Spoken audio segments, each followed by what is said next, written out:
مجھے کوئی بلیک میل کرنے کی کوشش کرے نا کہ میری گورنمنٹ چاہ رہی ہے، یہ تو بڑی چھوٹی چیز ہے گورنمنٹ جانے کی. میری جان بھی چلی جائے نا، میں نے ان چوروں اور ڈاکوؤں کو نہیں چھوڑنا. یہ میرا اپنی قوم سے وعدہ ہے. یہ میں اللہ کو کہہ کے آیا تھا کہ میں نے کہا اللہ مجھے ایک موقع دے دے، ایک موقع دے. جو انہوں نے میرے ملک کے ساتھ کیا میں نے ان کو کسی صورت نہیں چھوڑنا.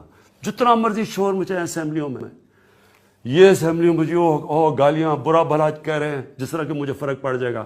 میں وہ ہوں جو 1,00,000 لوگوں کے اسٹیڈیم میں جاتا تھا مخالف گراؤنڈ کے اندر، اور سارے مجھے برا بھلا کہہ رہے ہوتے تھے. مجھے ان تھوڑے سے لوگوں سے کوئی زندگی میں فرق نہیں پڑتا. لیکن میرا جو مرضی آپ نے کرنا کرے، میں آج آپ سب کو بتا رہا ہوں.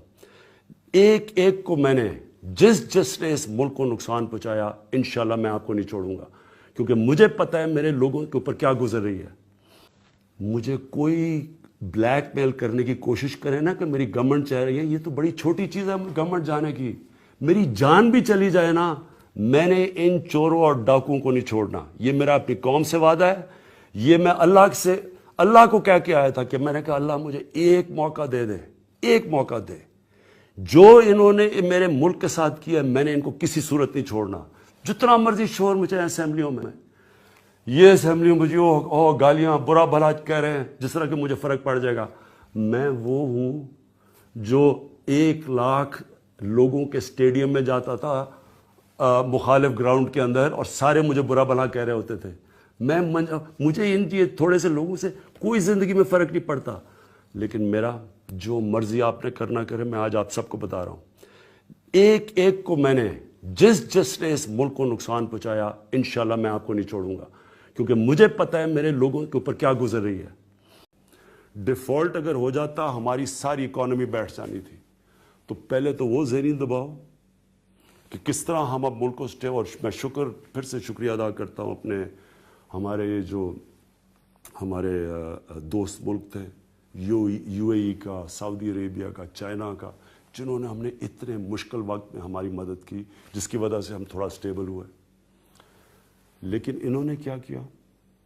پہلے دن سے انہوں نے افراتفری ملک میں پہنچا دی. ملک تباہ ہو گیا ہے. ملک کو اس چھوڑ کے جدھر یہ گئے ہیں، ملک تباہ ہو گیا، ابھی جانے لگا ہے، ملک میں یہ ہو گیا، اس گورنمنٹ کو جانا چاہیے، سڑکوں پہ نکلیں گے. پہلے آپ ملک کا اس تباہ کر کے ملک کو کسی اور کو چھوڑ کے جائیں، اور پھر ہمارے اوپر ہی شور مچا دیں کسی ملک کا. یہ ایسے ہے. آپ یہ سوچیں کہ ایک فیکٹری مینیجر اس کو بالکل دیوالیہ نکال دیتا ہے. دوسرا مینیجر رکھتے ہیں کہ جی وہ آ کے فیکٹری ٹھیک کرے گا، اور جس نے دیوالیہ نکالا ہوتا ہے وہ دوسرے مینیجر سے جواب مانگ رہا ہوتا ہے کہ جی بتائیں دیوالیہ کیسے نکل گیا. یہ ایک گھر کو مثلا ایک گھر کا فرد ایک گھر کو جوئے میں تباہ کر کے مقروض کر دیتا ہے، اور پھر گھر کے لوگوں سے پوچھتا ہے کہ جی بتائیں یہ کدھر سے دیوالیہ نکل گیا. یہ ہو رہا تھا ہمارے سے. خود ہی دیوالیہ نکال کے ملک کو ادھر چھوڑ کے، اور افراتفری پچائی ہوئی، اخباروں میں یہ ہو گیا، تباہی ہو گئی. ہمارے سے جواب مانگ رہے تھے. تو آج میں آپ کو اب سب کے سامنے کہنا چاہتا ہوں کہ میں اب ان سے جواب مانگنے لگا ہوں. ابھی تک تو میرے اوپر پریشر تھا ملک کو سٹیبل کرنے کا. میں اور ہم پریشر سے اور مشکل سے گزرے ہیں. اب اللہ کا کرم ہے کہ پاکستان اب سٹیبل ہو گیا. اب میرے اوپر سے وہ پریشر اتر گیا. اب میں نے ان کے پیچھے جانا ہے. میں اپنے نیچے ایک ہائی پاورڈ ایک کمیشن بنانے لگا ہوں، ایک انکوائری کمیشن، جس کا ایک 1 پوائنٹ ایجنڈا ہے کہ 10 سالوں میں انہوں نے اس ملک کے اوپر 24,000 ارب روپیہ قرضہ کیسے چڑھایا. جو اقتدار میں ہوں گے، یہ میری کمیشن ان کو پوری طرح انویسٹیگیٹ کرے گی، رپورٹ بنائے گی. اس لیے بنائے گی کہ کسی کی بھی آگے سے جرت نہ ہو کہ اس ملک کے اوپر اس طرح اس کی تباہی کرے جو یہ کر کے گئے ہیں. جب ہمارے اوپر جو پریشر ڈالا، روپیہ گرا، شور مچا دیا، روپیہ گر گیا. ان کو نہیں فکر تھی کہ اگر اتنی مشکل حالات تھے اکانومی کے، تو کم از کم یہی تو کر کے گئے تھے. تو ان کو کوئی شرم نہیں تھی کہ اتنا برے حالات ہیں، آپ مدد کریں کہ نئی گورنمنٹ جو کوشش کر رہی ہے اکانومی کو اسٹیبلائز کرنے کی. انہوں نے پوری کوشش کی اکانومی کو ڈیسٹیبلائز کرنے کی. ہم سڑکوں پہ نکل رہے ہیں. میرے سے 3 امبیسڈرز نے پوچھا کہ جی لوگ انویسٹ کرنا چاہتے ہیں لیکن یہ آپ کے یہاں افراتفری مچی ہوئی ہے, سٹیبلٹی نہیں ہے آپ کے ملک میں, وہ انویسٹ کیسے کریں, ذرا یہ اس کو کیسے ٹھیک کریں. ان کو نہیں فکر تھی. اور میں آج آپ کو بتاتا ہوں ان کو کیوں فکر نہیں تھی. ان کے پیسے باہر پڑے ہیں. یہ جو تینوں بڑے گھر ہیں ان کے صرف وہ پیسہ صرف پاکستان وہ لے کے آتے ہیں جو اب ضرورت پڑتی ہے. باقی ان کے پیسے باہر پڑے ہوئے ہیں. ان کے اربوں ڈالر باہر پڑا ہوا ہے. ان کے وزیروں کے لوگوں کے پیسے باہر پڑے ہوئے ہیں. ان کو کیا فکر کہ اگر پاکستان میں روپیہ گرتا ہے, ان کی تو دولت اوپر چلی جاتی ہے باہر.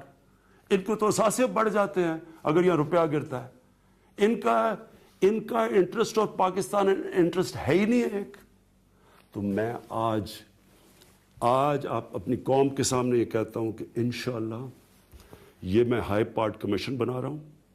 یہ ہائی پارٹ کمیشن کے اندر ایف آئی اے ہوگی, آئی بی ہوگی, آئی ایس آئی ہوگی, ایف بی آر ہوگی, ایس ای سی پی ہوگی. سارے وہ گورنمنٹ کے ادارے ہوں گے جو کہ یہ انویسٹیگیٹ کریں گے کہ انہوں نے اس ملک کو اس دلدل میں کیسے پھنسایا ہے جسے ہم نکال رہے ہیں اس ملک کو. اور انشاءاللہ یہ میرا دوسرا اپنی قوم سے وعدہ ہے. میں 22 سال یہ کہتا آیا تھا کہ اس ملک کا سب سے بڑا مسئلہ کرپشن ہے. آج میری قوم کو پتہ چل جانا چاہیے کہ کرپشن نے اس ملک کو کیا کیا. یہ نتیجہ ہے جب کہ کرپٹ لوگ, کرپٹ حکمران آتے ہیں, ان کے پیسے باہر پڑے ہوئے ہیں, ان کی جائیدادیں باہر پڑی ہیں, ان کی عیدیں باہر ہوتی ہیں, ان کے میڈیکل چیک اپس باہر ہوتے ہیں.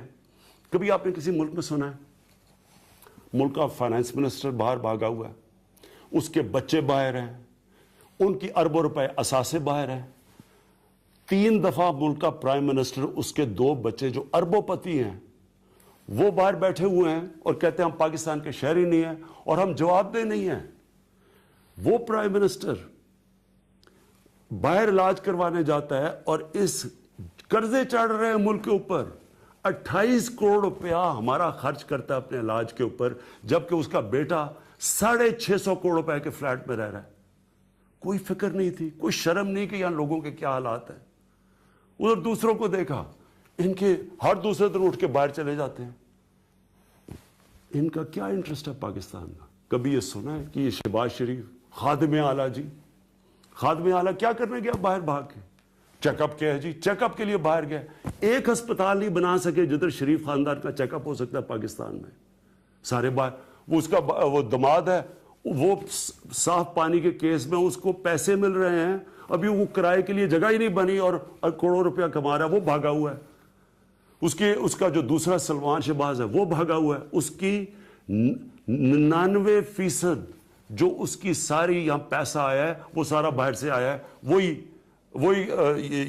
یہ پاپڑ والے ٹائپ لوگوں سے جو کبھی پاکستان سے باہر نہیں گئے, ان کے نام پہ باہر پائے, یہاں سے پیسہ باہر بھجوایا ہنڈی سے چوری کر کے, اور ادھر سے یہ لوگ بٹھائے ہوئے جن سے پیسہ باہر یہاں بھیجتے ہیں.